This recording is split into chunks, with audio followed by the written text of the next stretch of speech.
Barts, where he developed his interest in vascular surgery, then to the Massachusetts General, before returning first to Barts and then finally to St. Thomas's. His earlier vascular publications were on sympathectomy for thromboangiitis obliterans, on phlebography, on sclerotherapy for varicose veins, and on the mechanism of traumatic arterial spasm. He developed an interest in the lymphatics and proceeded to publish a succession of studies and articles, leading in 1972 to his book, The Lymphatics, which remains the definitive work on the lymphatics ever since its publication. One person he particularly acknowledged in the introduction to that book was Jerry Taylor, his close colleague and collaborator who moved to become professor of surgery at Barts, and he was my first mentor in vascular surgery. In 1948, Jean Cunelin performed the first femoropopliteal bypass graft. On the 14th of November, 1950, Jacques Oudot performed the first aortic bifurcation graft. Now, this precise date is important because, never an easy character, BC was born 2 weeks after his mother's due date, and so he missed this historic event. If only he had been born 2 weeks prematurely instead, he would have been there for the start of modern aortic surgery, a matter of lifelong regret. Fast forward to the 1970s. BC is a medical student at Barts. He is a SWAT. His knowledge comes from textbooks and lecture notes. The lecture notes contain the occasional citation of studies, but in general there are few surgical trials around, and searching for them is neither an expectation nor a pastime. Unknown to him, in his first clinical year, a British epidemiologist, Archie Cochrane, published this book. In it, he pressed for the use of randomized controlled trials on the commonly used interventions in medicine and surgery. And as the 1970s went by, he suggested that these should be synthesized as systematic reviews. BC qualifies. He goes to be house surgeon to Jerry Taylor on the vascular unit at Barts, then on to jobs in Luton, Chertsey, Southampton, wonderful, endless operating, working for the fellowship and the membership in between, all the while learning about best surgical management by one simple principle. As in previous centuries, you do what the boss tells you and nothing else. It's seldom written down, and its relationship with the studies that he may have read is somewhat unpredictable. In 1979, I moved as registrar to Frenchay Hospital in Bristol. During a year there, doing a lot of emergency surgery, I noticed a paper about the use of prophylactic antibiotics in appendicectomy. Now, I need to remind you that the use of antibiotics prophylactically in abdominal surgery in the 1970s was very uncommon. And I knew from my own experience that its use was both ad hoc and entirely disorganized. What should we be doing? I looked for other papers and found all these, but nowhere could I find any decent synthesis or review of the evidence, nor any kind of authoritative guidance. So what were surgeons doing? I conducted a carefully planned questionnaire of surgeons in hospitals distributed across the UK and got responses from 81 of 87 hospitals. Surgeons were asked about the measures that they used to reduce infection after appendicectomy, including specifically the use of systemic prophylactic antibiotics. Most of them used them when the appendix was perforated or gangrenous, but only 57% used them when the appendix was obviously inflamed. So much for evidence-based practice. I know now, but I didn't know then, that Richard Light and David Pillamar, about the same time in the USA, were writing a book highlighting this problem and suggesting that some kind of systematic and scientific review of the evidence would be useful not only in medicine, but also in many other disciplines. I moved to become senior registrar to Roger Baird at the Bristol Royal Infirmary, another important mentor in my life. I studied Doppler ultrasound, including work on the very first and rather primitive duplex scanners, which may help to explain why I've tried to get other people to scan my patients ever since. to Oxford then as clinical lecturer on the vascular unit with Peter, subsequently Sir Peter Morris. Lots and lots of vascular experience. You were simply on for a year. We'll come to the European Working Time Directive a little later. Then to the colorectal surgeons. A fascinating, if humbling, year. But a pivotal feature of it which impressed me was their firm booklet. I'd never seen anything like this before. It told you precisely how to prepare patients for operation, when to use prophylactic antibiotics, which to use, and unusually for that era, about venous thromboembolism prophylaxis. When I was appointed consultant to Exeter at the end of 1985, I set about preparing my own firm booklet. It's difficult to describe to a modern-day audience what a challenge this was. Like the evidence for antibiotics and appendicectomy a few years before, there was nowhere that one could find a good synthesis or guidance about what to do. And it was simply a matter of trying to make one's own decisions from scattered evidence. About the same time, Cynthia Mulrer at the University of Texas published a controversial review of 50 reviews published in well-known medical journals during 1985 to 1986. Only one had clearly described methods, and she concluded that in general they were subjective, scientifically unsound, and inefficient. In 1990, I convened a meeting in Exeter, both surgeons and anaesthetists, about the care of patients having aortic surgery. At that meeting, I gave a mischievous talk, which I was then asked to repeat in several other places and asked to write up. It was about why published results varied just so much. I provocatively suggested several types of data enhancement. Type 1 data enhancement was beyond the control of the authors. When were the patients treated? Outcomes have been improving progressively over the years. Referral patterns, particularly marked for ruptured aneurysms. Patients with ruptures reaching tertiary referral centres in the United States, for example, are a completely different group to those reaching British district general hospitals. The experience of surgeons and of hospitals, which at that time was not widely accepted as influencing results. Type 2 data enhancement involved a number of factors open to manipulation by the authors, either innocently or by design. Case selection. What size of aneurysms were being treated electively? How many patients were they turning down? Retrospective. The time period selected. Any review of elective aneurysm surgery, which you start just after a cluster of deaths, helps enormously to reduce low percentage death rates. Definitions of morbidity or mortality.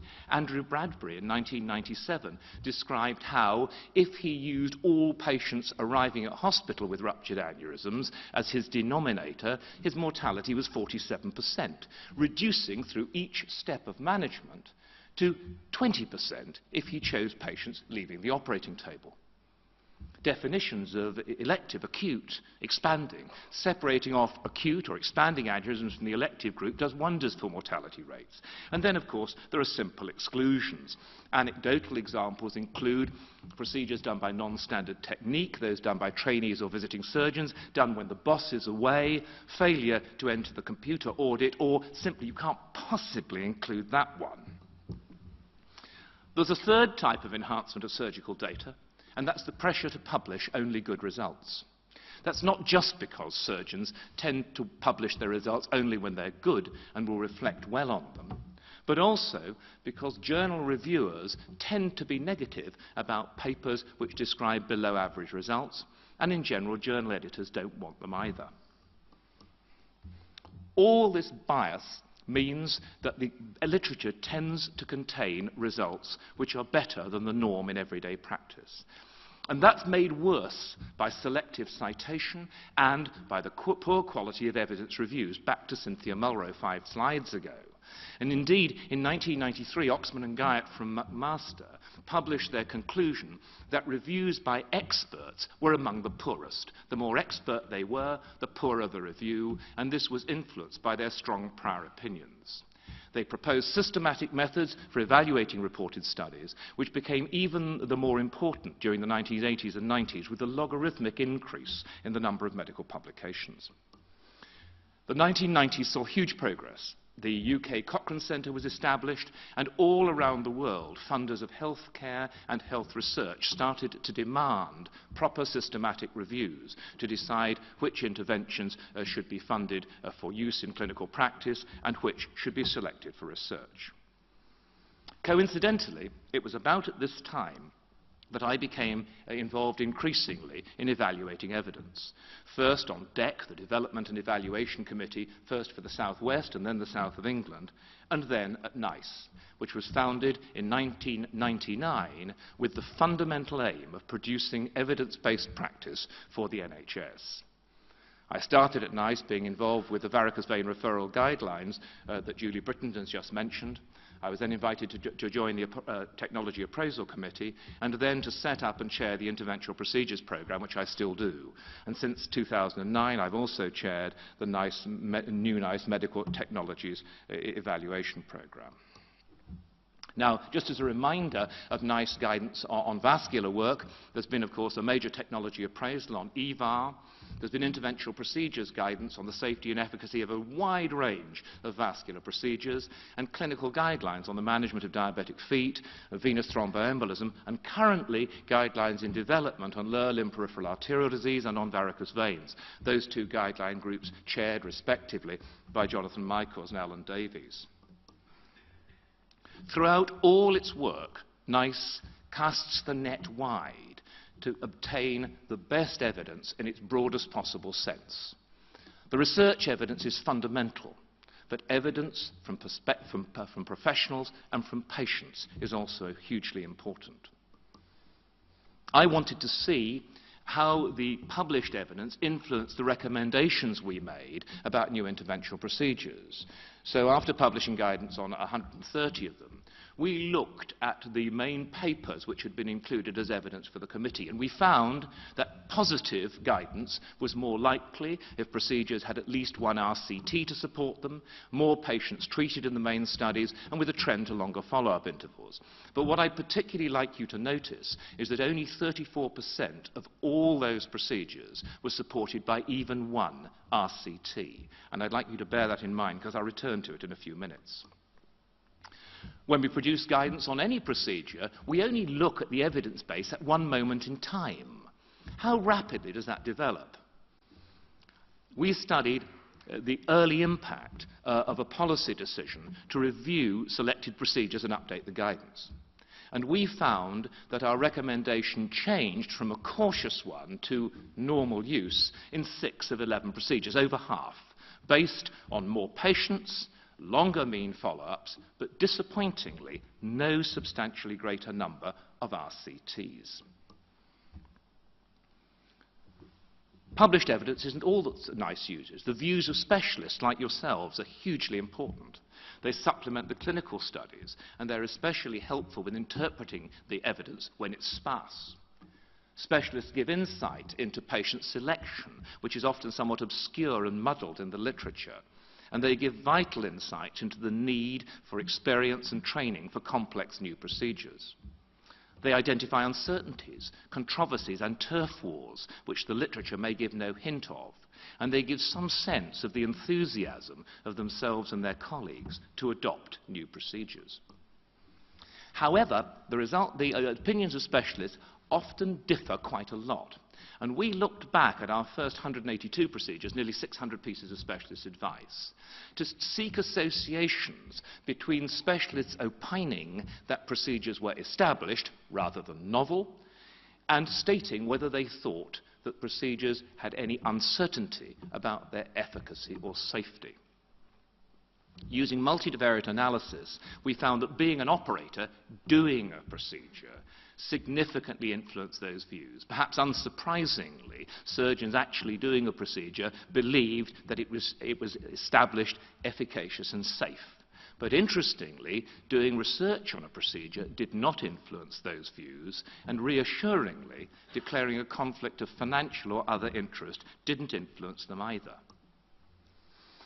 Now, to digress a little, the collected views of specialists also provide evidence of a responsible body of medical opinion, the traditional requirement for supporting the actions of a doctor in a court of law. it's perhaps worth reflecting on the rather different understandings of evidence in medicine and in the legal system. In medicine, evidence largely means clinical trials. It can embody professional opinion or patients' views and experience, and it can be graded or categorized in terms of its level or strength. In the legal system, by contrast, evidence is founded mainly on witnesses and exhibits, like medicine on expert opinions, but rather more on whose story you believe, and on concepts like the balance of probabilities, rather than the principles of scientific studies and systematic review. Now, all this ought to be of some concern to vascular surgeons, because aneurysms and limb ischemia feature frequently in medico-legal claims, and the treatment of varicose veins was the commonest reason that surgeons in the general surgical specialties were being sued. One area of particular concern was venous thromboembolism prophylaxis at the time of varicose vein surgery. A widespread perception of high risk seemed to be based in part on studies of patients with varicose veins having surgery for major abdominal or pelvic cancer, and in part on the fact that varicose veins were leg veins and therefore dealing with them might cause DVT. I wanted to document the opinions of a variety of specialists to try to document in the literature a responsible body of medical opinion about this issue. Phlebitis is another matter which I still believe is overplayed as a risk, but no time for that today. 80% of the society responded to a questionnaire, confirming the suspicion that most vascular surgeons did not regard varicose veins as an important risk factor for DVT, and that few of them used subcutaneous heparin prophylaxis simply because they were operating on varicose veins. They were influenced much more by other factors like these. Another area of concern was ruptured aortic aneurysm, with exactly the same motive, to document a responsible body of medical opinion. I instituted a questionnaire study with the Society to document details of surgeons' decisions not to operate. Over 80% of you responded, and factors which led you to seldom or never operate included, not unexpectedly, the Hardman type criteria, but perhaps more important to document, patients being in long-term nursing care, having severe neurological disease, having a combination of major system disease.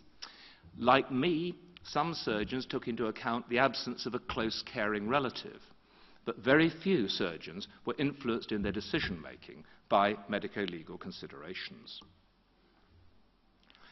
I'd like to turn now to evidence from patients. Patients have the unique experience of living with conditions, and only they have the experience of receiving the interventions that we use and of telling us about their preferences for treatment. They can challenge our professional prejudices about which outcomes are important to them, and they can also help us on aspects of service provision. For example, specialists advising NICE believed that most patients would prefer to have their renal dialysis at home. But when patients were asked, many of them said that they didn't want their precious living space filled with the materials required, and they'd rather be dialysed in hospital. In 2006, we were charged with getting patient input when producing guidance on interventional procedures. I wanted to quiz patients about their views on the balance of efficacy and safety, but the methods for that are elusive and not straightforward. And so we settled on a questionnaire sent to patients by a rather complex process, and including some of the questions shown here. When we'd used this for a year or two, I initiated a study of committee members, trying to find out how useful they thought these patient responses were, and in what way they felt they influenced their decision-making. Committee members said that the most useful responses were about effects on specified areas of life. The most frequent of a number of categories that we offered them in terms of the contribution type of patient input was they didn't provide new insights, but they supported the other evidence, in particular the published evidence, and committee members found that both reassuring and helpful. In just a few cases, patients provided new and original evidence. I remember particularly brachytherapy for cancer of the cervix. No hint in the literature it was uncomfortable, but patients told us it was the most painful thing that had ever happened to them. Here's something you could only find out by asking patients. As a trainee, I was incensed when I asked what was known about the effect of aortic surgery on sex function in women. And a consultant replied, women don't have sex function, they just have babies. I was determined to investigate this one day and did so several years later. It involved the development of a completely new kind of questionnaire, identifying 100 women who'd had aortic surgery, finding out if they died, if they're in long-term care, if they'd been recently bereaved, and then approaching the remainder through a sensitive female researcher. I think the journal probably only accepted the paper because the consort diagram was just so memorable, with only 7 patients finishing up as respondents out of the original 100. I might say all but one of them either retained or regained reasonable sex function. To my knowledge, this is still the only paper on this subject in the literature. Here's another example. I noticed increasingly that many patients presenting with uncomplicated varicose veins seem to have fears or concerns about the future that weren't mentioned in GPs' letters and weren't documented anywhere. So in a prospective study of over 200 patients, I found that nearly 80% of them admitted when asked to having concerns, worries or fears quite apart from the things they'd told their GP. The commonest was worry about thrombosis, followed by fears about bleeding, trauma and ulcers. Some patients were concerned that their varicose veins might eventually lead to amputation, and 1 in 3 had general concerns about the future. What about patient preferences? There was a time when hospitals were rewarded more for treating bilateral varicose veins by admitting patients twice for 2 day case procedures. But using a series of informative statements about the different treatments available, patients made very clear that they would prefer just 1 admission and 1 operation, even if they were going to be more uncomfortable afterwards. And they preferred surgery against the prospect of conventional sclerotherapy based on a likelihood of greater durability. More recently, we conducted an interview study of patients in 2 aneurysm surveillance programs in Exeter and Cambridge, asking them to rank factors which influence their preference for EVAR or open repair. Overall, 84% preferred EVAR, with the main influential factors being postoperative morbidity and mortality. Of the minority that preferred open repair, they were rather younger, with a mean age of 62 as against 74. But importantly, patients ranked the need for long-term surveillance, and they ranked any uncertainty about the durability of EVAR very low in terms of its influence on their preferences. Here's a vexing question. It's been suggested that patients might need to provide specific consent for use of even anonymized information from their medical notes for a whole variety of purposes, including clinical audit, research and publication that might contribute to the evidence base. This was a complex and detailed study involving nearly 200 patients recently discharged from hospital. But we found that about 90% had no strong preference to be asked for permission for anonymous use of most items from their notes, and that most would be content to sign a form of consent while they were in hospital. One final example. This is from 10 years ago. I wanted to find out what patients thought about the likely impact of the European Working Time Directive, which I saw as the single most disastrous piece of political decision-making of my professional lifetime. We asked over 100 patients about their preference and ranking of different doctors for 2 different scenarios. In the first scenario, the nurses are concerned about their condition. Which of 2 trainees would they prefer to see? Nearly 2/3 preferred tired Dr. A working long hours whom they knew to fresh and polite Dr. B whom they'd never met. In the second scenario, they needed an emergency operation by one of 3 consultants. John Beard will probably be delighted to hear that nearly half preferred the consultant with less experience, but who had been well taught and who worked shorter hours and was unlikely to be tired, to the very experienced consultant who was weary. Interestingly, though, only a minority wanted to be operated on by a consultant who had never operated unsupervised as a trainee. So much for the evidence from specialists and patients. The cornerstone of evidence in surgery remains the randomized controlled trial. Here's an example which Julie Britton referred to. This is a study between Exeter and Sheffield comparing surgery with conservative treatment for uncomplicated varicose veins. It was conceived, of course, before the common use of foam or thermal ablation methods. And this study used outcome measures which were not common in traditional studies. First, it used quality of life as one of the primary endpoints, as well as symptoms. Surgery was significantly superior to conservative treatment on both counts at 2 years. Second, it collected detailed cost information, which allowed calculation of cost per qualy.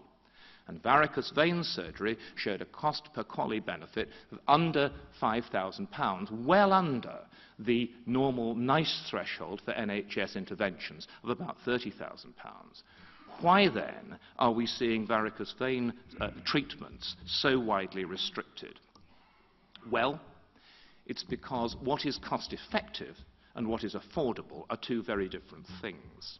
Cost effectiveness is an important piece of clinical and economic data, while affordability is a political decision.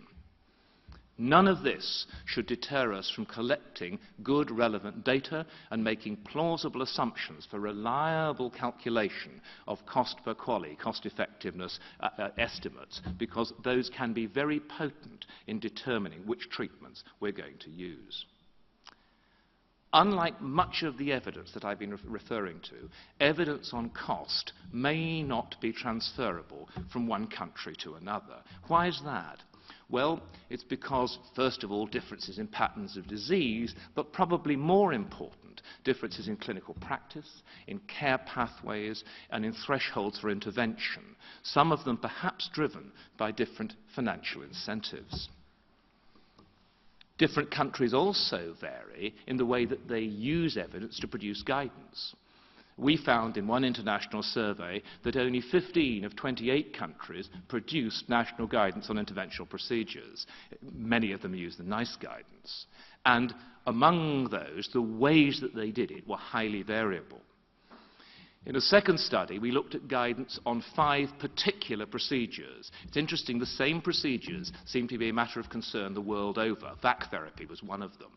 And one of the messages of this from all across the world was that all those evaluating the evidence found that the evidence base on these procedures was poor, both in quality and quantity. And that leads me to my final few slides. The first of them shows the typical evidence base for the introduction of pharmaceutical products, devices and procedures. And if you're having any difficulty reading procedures at the back of the room, it's because the font size in some way signifies the normal kind of evidence base. How could we do better? A group of interested clinicians, scientists and others held a series of meetings at Balliol College, Oxford, latterly under the leadership of Peter McCulloch.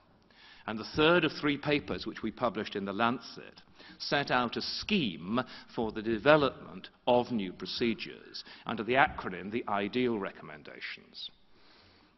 I is for idea. The first idea should be documented in case reports, proof of concept, successes and failures.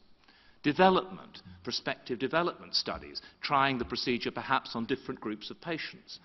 Exploration with a research database and perhaps feasibility RCTs. And the stage is then set for assessment by comparative randomized controlled trials, but importantly, collection of data on all patients not involved in those trials. And then finally, long-term study, case reports of rare side effects, and importantly, collection of long-term data through registers. And that leads me to an indecently brief mention of registers.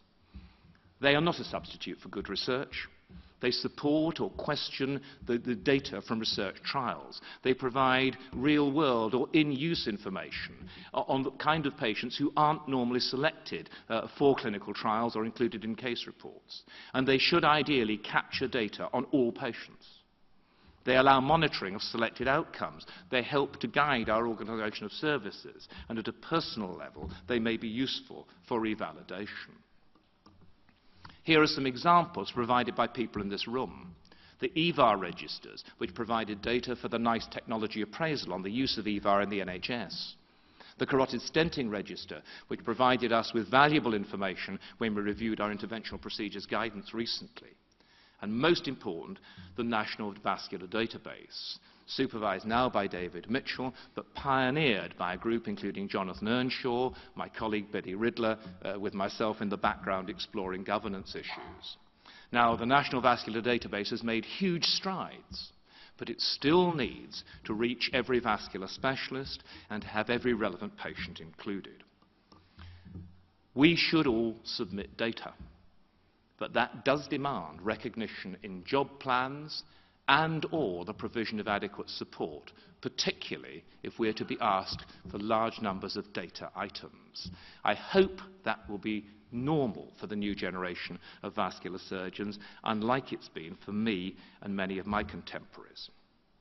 With my NICE hat on, I'd like to see registers for all new procedures which have inadequate data. We've put a huge amount of effort into this and also into trying to get new procedure codes rapidly for new procedures. But like the National Vascular Database, we still have some way to go.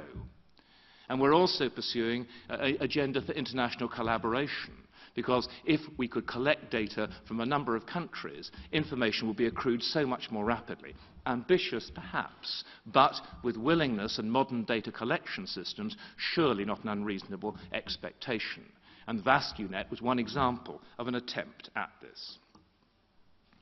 I've given you some selected glimpses of the evolution of evidence, flitting through the past, both distant and more recent, and so to the future, radiating from the faces of your newly inaugurated president and your president-elect, a man who, incidentally, knows what it's like to be in the den of lions because he's been my senior registrar. We must pursue clinical research despite the practical and bureaucratic obstacles. We must develop new procedures with really good reporting of data. We must collect data through the National Vascular Database and other endeavours.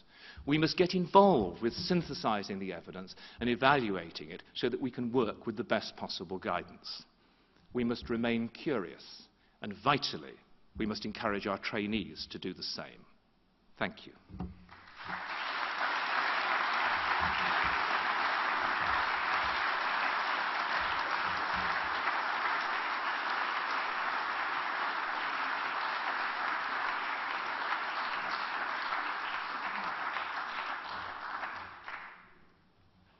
Bruce, thank you very much indeed for that tremendous lecture.